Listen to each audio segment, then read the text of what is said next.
Good morning. As you know, we've just had an Ofsted inspection, and I can't tell you the results of that, just that we did do well.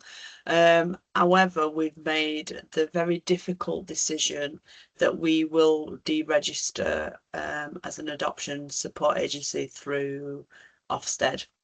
This does not stop us from doing adoption support work, but what it does stop us doing is being able to wrap around funded support, which is what we wanted to be able to do and why we stayed Ofsted registered when many other providers had already deregistered. The decision for this is because when Ofsted came to look at the work that we do, they could only look at a tiny little bit of what Equipped does. And we felt that this then wasn't a fair reflection of what we provide to families.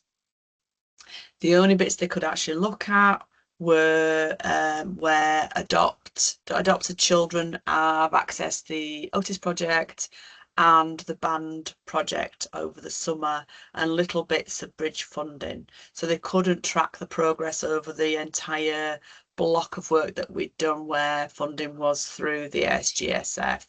And of course, that's how we used the charity fundraising or the CIC fundraising and support blocks of groups to actually wrap around support for adoption families. And so we just felt it wasn't worth us keeping that financial burden of being Ofsted registered, especially as there was talk of us possibly having to register the charity as well, and that would cost us £5,000 and then 1,500 every year of charity funding, as well as the 1,500 for the limited company.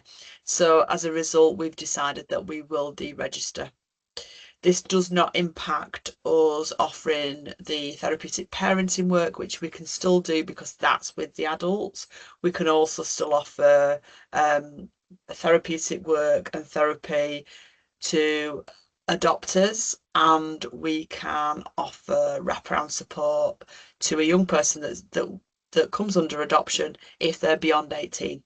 So those families we can still do little bits of bridging with in different ways. Where we've already promised some bridging to some families and they're expecting that, it takes a while to deregister, so it takes up to 3 months. So while that process is taking place, we can still then do some bridging where we've promised that to families. So hopefully this time around it won't impact you too much in terms of what we can offer. This doesn't stop us doing adoption support, and it doesn't stop us bridging and supporting special guardianship families either. So we will still come under the SCCIF guidelines. We will still be an adoption support agency. We just won't be registered with Ofsted. So it means that our provision will be slightly different for adoption families, which we really wanted to try and avoid as much as we possibly could, but it's just not viable anymore to continue with that. We welcome feedback from families and professionals around this. We know that this might be a disappointment, and we will still do all that we can that fits within the new regulations to enable us to still do excellent work with children and families. What we ask is that the government really looks at this, they really look at the impact this is having on adoption support and providers trying to continue to support adoption families, and whether the new regulations and the ASGSF limited funding is actually helping in terms of adoption families being able to carry on and cope and manage, and also attracting adopters to adoption.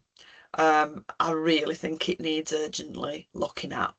And I just wanted to say that, because whilst providers can do all they can to remain as ethical as possible, some of that onus needs to be back on the decision makers, which is the government. If any of you need to come and speak to me, please do. I will also be contacting social workers and families directly. But any concerns about this, do come back and speak to me. And like I say, we will still do as much as we possibly can whilst fitting within the regulations that allow so that we're working within the law. Okay, and thank you.